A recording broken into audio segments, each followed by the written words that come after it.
In today's video, we're going to show you how you can do this 2024 in 43 photos trend for TikTok and for your Instagram Reels. This trend is all about reflecting on the highlights of your year through 43 carefully chosen photos.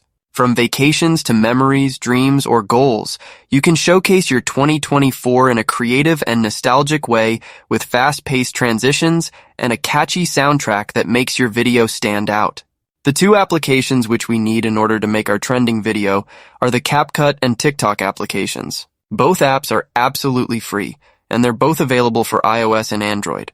The first thing that we will do is to open the TikTok app on our device and then make sure you're logged into your account. Now we're going to tap on the magnifying glass icon at the top right corner of the screen in order to open our search bar, and let's search for 2024 in 43 clips and then hit enter on our keyboard.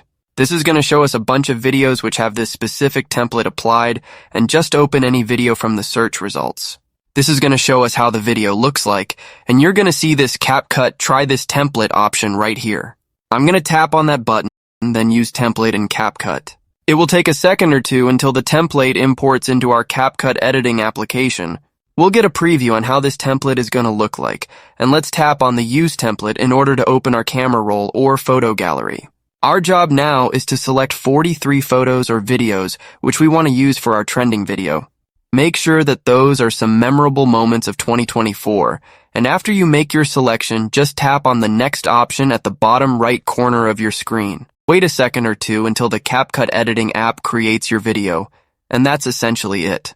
You will then see how your video looks like, and then you can save it to your photo gallery by tapping on the Export button at the top right corner of the screen. That's about it, everyone. Thank you so much for watching this video, and I'll see you in the next one.